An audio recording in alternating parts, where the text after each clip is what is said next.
You should be all set. Cool. Good morning. I'd like to call to order this Thursday, November 6th, 2025 meeting of the Board of Ed Budget, Finance, and Operations Committee. And we will start with the discussion item A, fiscal year 26 budget status ending October 31st, 2025.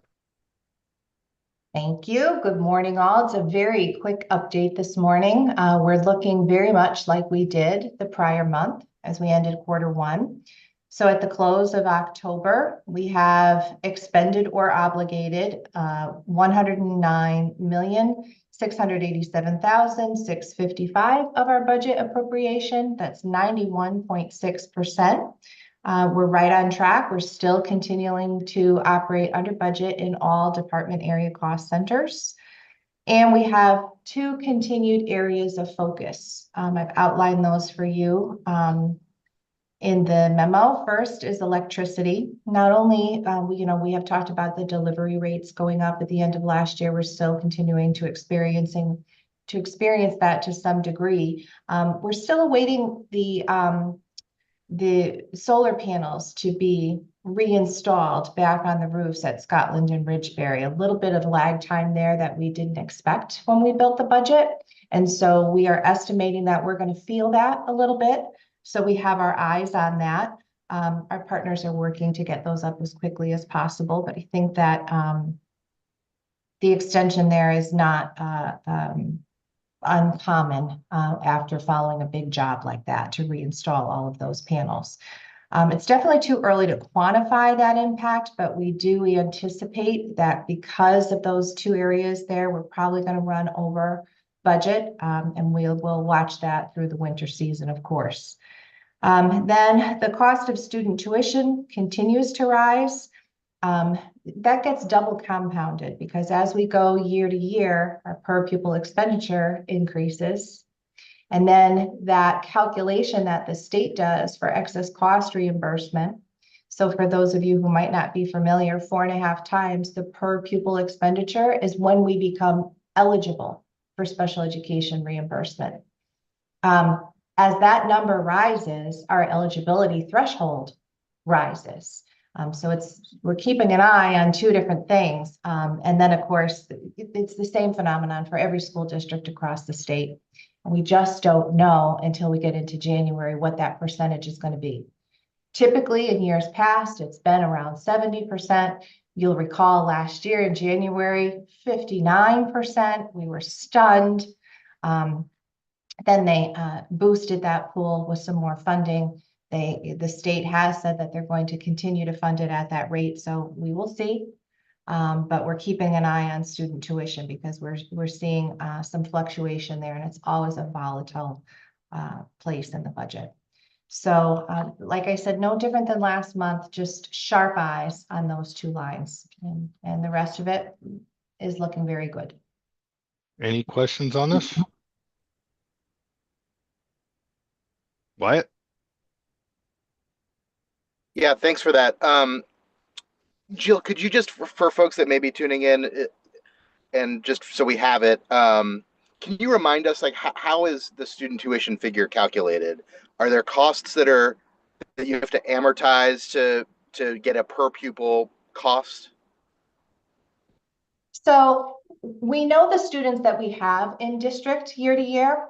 And so we know the services that we have currently. We can estimate to some degree what we may have in the future, but we don't budget a contingency, right? We don't budget a what if we have 3 or 4 additional students move into the district over a summer or partway through the school year. We budget for our known costs, for our known students that are outplaced, and what those services currently are at the time of budget development. So there can be a lot of change between budget development, which is now, right? We're just starting to build the budget for the next school year. By the time we get there, we may have additional students, we may have additional placements, and we may have additional service needs beyond what we originally budgeted for. So that volatility factor, kids moving in and out of the district, and this is a superb school district. We get more move-ins than move-outs, right? It's impossible to predict with precision, but we do a pretty good job with budgeting for the knowns. But is it as simple as, is it as straightforward as taking the total operational cost and dividing by number of No, students? No, no. Which that's what I'm trying to get at, is I see. which buckets of costs are excluded or included in getting to that number? okay. So I think, so, Wyatt, if I'm understanding your question correctly, for a student who may meet the threshold, you're asking Yes. what types of costs can be associated towards that threshold. Is Yes. that correct? Everything, Yes. essentially. So the Okay. answer to that question is everything, but it's a complex way in which to get to that number. So for example, a speech and language pathologist that might be in service of that student for, let's just say, 20 minutes a day, you're looking at that allocation of the 20 minutes a day, right? Like, so it's the formula in which the special education and pupil personnel office, or not, excuse me, not the formula, the task in which the special education and pupil personnel office has to have is calculating every single penny, actually, to ensure that we don't miss a student who could be eligible for reimbursement because we potentially missed the services for that, 1 hour on that particular week. So it literally is calculating every single service that that student receives to get to that threshold. And just as Jill mentioned, as our per pupil increases, which is the same in every other community, of course, that threshold gets higher. And so it's a little bit more challenging, and we could actually miss it, let's just say by a few dollars. And even though all of those costs, which are pretty high, could be attributed, we've missed it by a few dollars. And that's the reality in schools. But we have staff that works very specifically on that, just making sure that we're allocating every penny that we can, of course, to each one of those students. Does that answer your question? Yes, it does. So you are essentially like fractionalizing certain costs to Absolutely. associate them with. Got it. Okay. Yeah, Got it. absolutely. That's helpful. Most often we'll see it, Wyatt, with a student that has an outplacement with a tuition involved, because the threshold this year is over $111,000. A student must hit that threshold and then they become eligible. So that first 111,000 is on the district, right? They don't go backwards. You meet that eligibility. Anything beyond that is eligible for excess cost reimbursement. So Right. if we have a student that's in district, it's rare. We may have, depending on the needs, the services, right? Because tuition, speech services, some special things can add up. If they have a special transportation, they have a one-to-one support, if they have a one-to-one nurse, right? But most of the time you'll see it when a student is outplaced, and we add up all of those services. Yeah, it's a little bit more straightforward with the outplacement because obviously the costs are incredibly high, as you can imagine, Wyatt. But even within the district, our more complex students, when you start adding the transportation, et cetera, you get there. But again, as that mark moves up, it could be a little bit more challenging. And so that accounting on the special ed department is incredibly important because it's a big loss to the district if we don't do that well. Yep. Okay. That's helpful. Thank you. Any other questions? Go ahead, Rachel. Hi, guys. I did have one question, Jill, about the solar panels. So the town paid for the solar panels, correct? So I can answer a little bit of this. Yeah. Yes. Just background for myself and other people who are listening on Yeah, how so I think there's a piece that just is important for everybody in the community to know. So as Jill described, when we budget, we begin budgeting now, right? So we're in the month of November, we're in that process. The community may or may not remember that the roofs were voted on and the projects began a little bit after our budget process, right? So we budget based on what we know at a moment in time, which can be challenging in and of itself. The Scotland and Ridgebury roofs were actually the Ridgebury roof, there was some earlier work done in April. But anything on the outside of the buildings, Rachel, is the town's responsibility. So naturally, when the roofs were work on the roofs happened, then those solar panels had to come off so that they could do the roof work. And now the solar panels have to go back on. And so our town partners, Mr. Muller, is working with the contractors to get those solar panels back on so that we can go back to what we hoped to have in terms of savings with respect to those solar panels. But the longer that takes, naturally, the more challenging that's going to be on our budget that we just didn't anticipate. Okay, so was this a holdup where we weren't expecting it to take this long? Because when I hear that we're going to be over budget for electricity, I'm worried that that's our responsibility and not a town responsibility for not getting the solar panels up in time. So that's just the clarification I wanted to have around the topic and just full exposure, for everybody involved and all, and everybody who's paying for this stuff.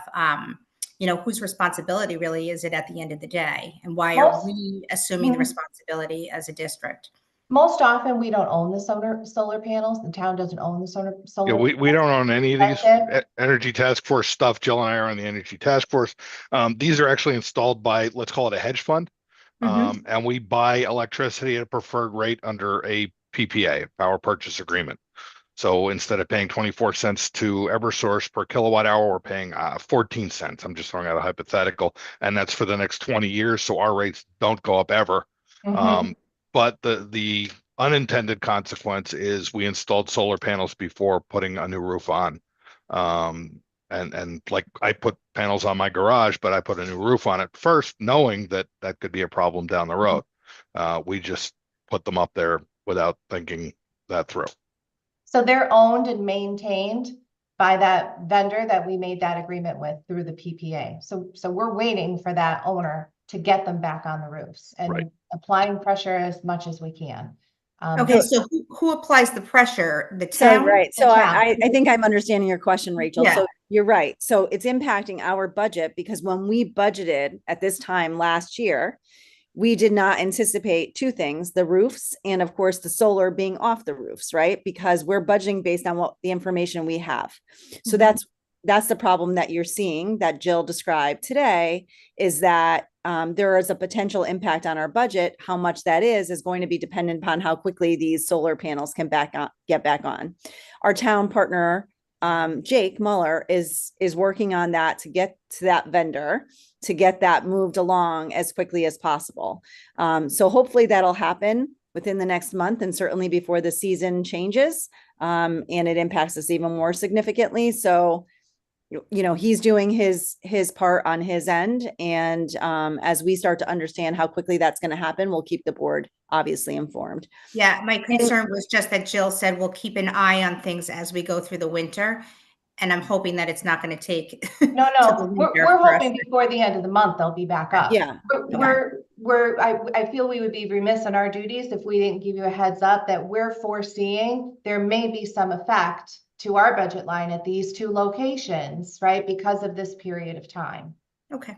All right. I think though it is a valuable conversation in that in that we understand like how budgets can be tricky when you're creating almost a year ahead, right? You're anticipating a lot. And it's crazy how many people own different parts of our, buildings and how we have to coordinate, you know what I mean? And then we're getting the short end of the stick here.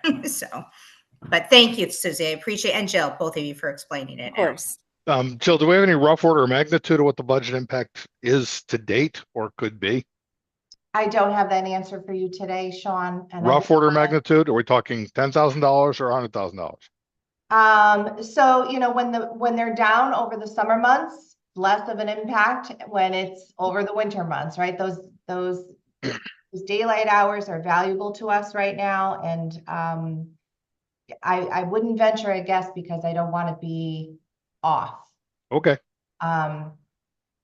But it definitely, when we get closer to April break, we'll have a much better idea. I'd like to quantify what that cost us because that's unintended consequences of, like I said, not doing the roof before we put the panels on them. We can compare consumption for this year compared to last year, right? When they were fully up and running, Right. and see if we can get some estimate to That you. would be helpful. Sure. Okay. Any other questions on this topic? I think we lost Wyatt somewhere along the way. I But- think I could be the Yeah. So ad hoc we'll committee member, so we all can right. keep going and hopefully Let's he'll join us continue again. to gifts and donations. We only have a couple here. Just 3 on the list for this month. I think that PTAs must have been exhausted after last month. They were so busy and always so generous. Over at Scotts Ridge, we actually had a parent donate a gently used flute and a used guitar to the music program. So thank you very much. $99 value there. At Scotland, the PTA donated for the school vegetable garden cleanup and plantings for that garden. And then our lunch angel is back. That person contacted me earlier this month and said, do you have some free and reduced families that could use some relief before the holiday season? I'm always so amazed. That person would like to write a check to relieve $5,167 to clear meals. This is the 3rd time. And we're getting close to a $15,000 total. So amazing. This is the same angel each time. Same angel each That's awesome. time. So we will have a memo to the board and a recommendation, and that one will require a vote on Monday evening. I did ask if I could share this person's name with our food service director because they wanted to bring a care package over of just some, a meal for them and a very special meal and some baked items. And it took some doing, but they said, okay. So looking forward to doing that later this week. Awesome. Any questions on the gifts and donations items? No, but I would publicly like to thank that angel if she's watching. Absolutely. It's amazing. It's pretty awesome. 3 years in a row. Unexpected, but awesome. Awesome. All right, let's go over to budget transfers. We only have a couple. Only a couple. So the large one at the bottom was what took place at the vote, right? The $85,000 so that we could order the van. So thank you very much. You did that the day after.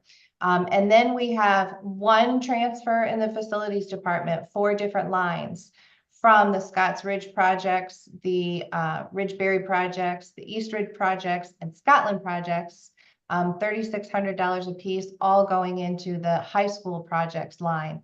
And that was the purchase of glycol to bring the loop down to non-freezing temperatures, and that was recommended by the vendor. So a total of $14,400 went into the line at the high school. Any questions? I'm gonna have to go learn about glycol now. I'm asking AI about that. That sounds cool. Make Sounds sure sciencey. that your pipes don't freeze. Yes. Glows bright green. Cool. It's like I need some of this, but it's really expensive. Very expensive. Any questions on the transfers? If not, this brings this brief meeting of the Budget and Finance Committee to a close. And all have a great day. It's nice out. Go for a walk, get some vitamin D, and we will see you next Monday for the meeting. See you Thank you, Monday everyone. evening. Thank Bye, you. everybody. Take it easy. Bye.